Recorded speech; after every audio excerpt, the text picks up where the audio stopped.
share what my prayer journey is or was, and how I came into my walk with Christ as it relates to prayer.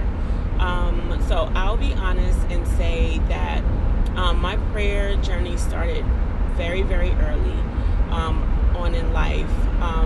My mom, we grew up in a Pentecostal church. Holiness, very, very strict. Couldn't wear pants. Just couldn't do anything. Like, couldn't go to the circus. Couldn't go to the movies. Like, none of that. However, growing up, we learned the Bible.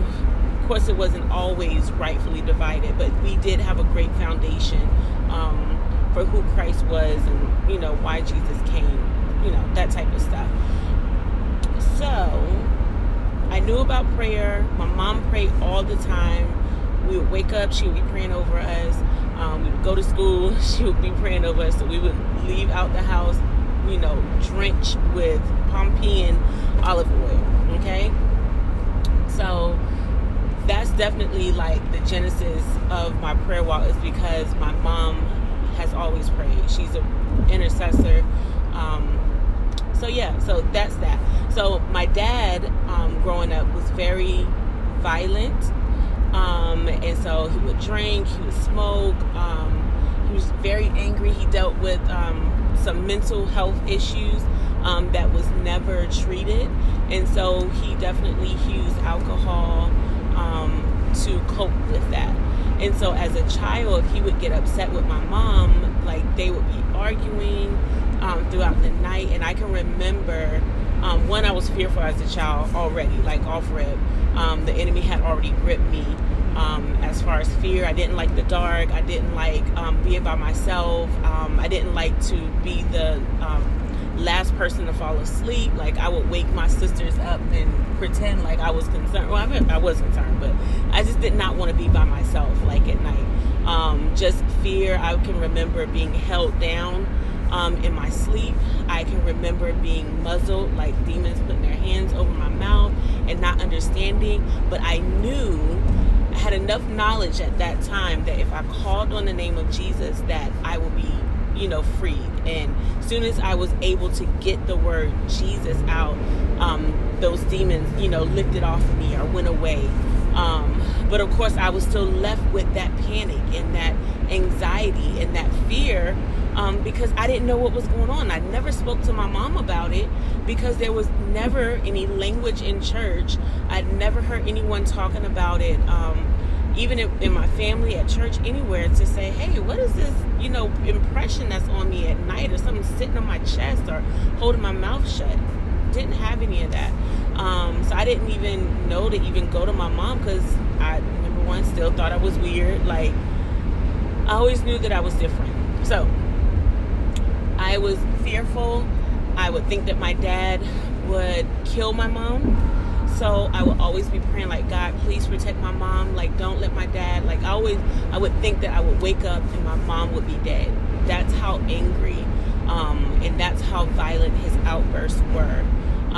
So that was pretty much like the genesis of my prayer, like just talking to God, begging and pleading him to protect my mom, protect my dad, and like to keep him from being angry.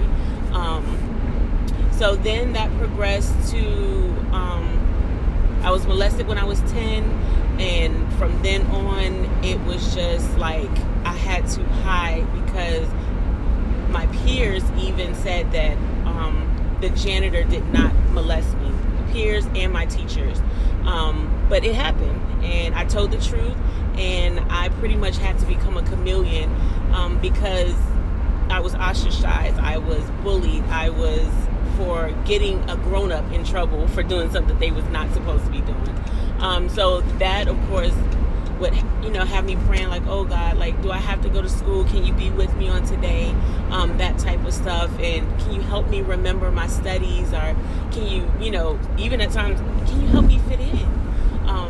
So I know this is probably going longer than it's supposed to be going, but I at least want to give you the gist. So that, fast forward to times when I was probably like a teenager, and I had a dream. My sister always would say her birthday was on October 31st. She ended up getting into a whole bunch of riffraff and witchcraft and all that stuff. So she was just like infatuated with Halloween. So she would tell people her birthday is October 31st. So once we got older, she was able to have her own parties, and so she would throw parties on Halloween. And especially we couldn't celebrate it growing up, so I think that was just kind of like her way to kind of do it. Nonetheless, I had a dream that someone was going to kill her. We were, of course, going to a club. She had rented this whole space out. She was going to the club, and rented this limo, all this, hoopla. And I woke up and I was like, please do not go. Like, this is what I saw. This is what, I know, like, it was so real. And she, of course, talked me out of it and was like, Fee, it's going to be okay. Like, we're going to have security there, and police, this, that, and the other is going to be there. Like, it's okay. But on the inside, even driving or riding to the spot, like, I could feel that uneasiness. So, of course, praying like, God, please protect me. And even at this time, I was not filled with the Holy Ghost.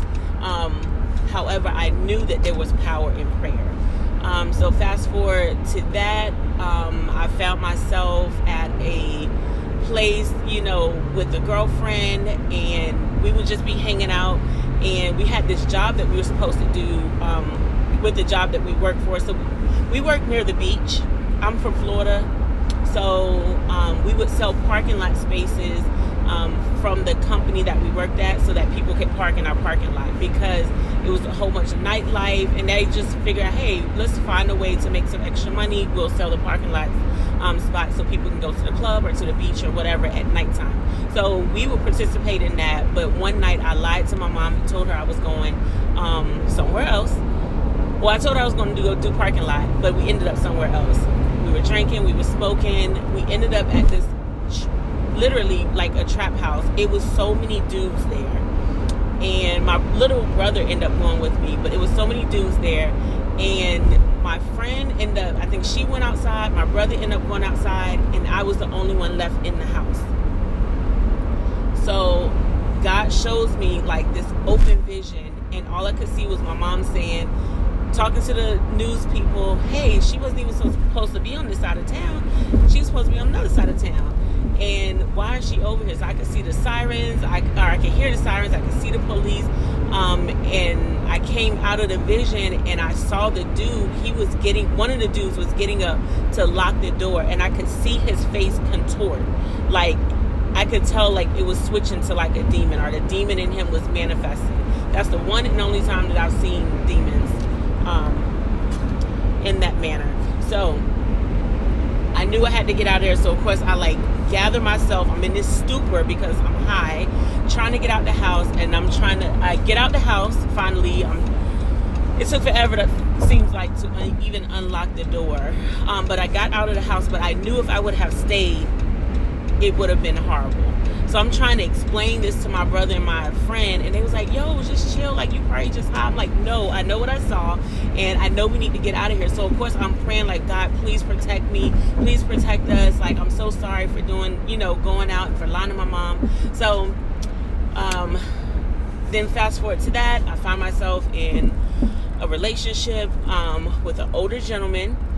I was 19, he was like, I don't know, 40 some. So found myself in this relationship, and after a series of things, he used to be a police officer. He ended up getting fired because I was on beat with him in the car and it was not authorized. So long story short, he ended up getting fired. I felt like I need to stay with him because why? I'm the reason. I couldn't even lie to the internal affairs. Nonetheless, that relationship ended up taking me on a roller coaster of emotions. I lost so much of myself, and maybe 6 months after we met, I ended up giving my life to Christ. I think 9 months after we met, I ended up giving my life to Christ. And so that relationship, my spirit and my flesh was roaring like against each other. I wanted to do right, but I also wanted to save the relationship. Oh Lord, I'm having some technical difficulties. I probably shouldn't be doing this driving, but I want to get it done before I get to where I'm going, because I'm not going to have great service. Nonetheless, so I lost so much of myself with that, and so even I would go to church, I would come home and I would lay out on my floor and just asked God to help me, to break, well, I can't even say soul ties. Well, I knew about soul ties, but it was just like, how do I get out of this relationship? Because I felt so much guilt. And plus, of course, he would say, well, I'm going to get saved. I'm going to do this, that, and the other, but never did. Okay, so they lie. But I was 19. I learned a whole bunch in that. But I built myself up in God. There were times where I slipped and fell, fall back into fornication, but then like, okay, God, I want to serve you. Like, I don't want to keep messing up like this. So I would find myself on my face in my apartment many times, just crying out to God that he would, deliver me, and that he would give me the strength and the boldness. So after 3 years, God built me up so much to where I could say things to him, because I feared. He used to be a narc, so there were times where I knew he was outside of my apartment, things of that nature. So it was like, how do I break free from this person and be able to go on with my life without him stalking me and doing all of those types of things? Like, he had different what do you call it, alibis or different names, because he used to be a narcotic officer as well. So I basically was in fear. Long story short, prayed through that. God got me out of that. Fast forward to now, like, I've always just found myself in a place of prayer consistently, like we talked about last week, where I'm always just praying in the spirit. I'm always talking to God in my heart. And like Olivia said, like, I don't even have to ask for things verbally out of my mouth. It's just he hears my heart, and he's shown me that time and time again. If I just, have enough faith, and if I just say it, he'll cause those things to come to pass. So that's where I am right now. I have so many other stories concerning my prayer journey, but this has been amazing to be able to go back through time and just to identify how God was wooing me and drawing me closer to him. So thank you for listening. I hope this has been helpful, and that you understand me better, and that you understand my journey. So take the time, to listen when you have a moment. But I hope you're doing well, and I hope you have a great day. I will talk to y'all later. Goodbye. Thank you, Dr. Tori.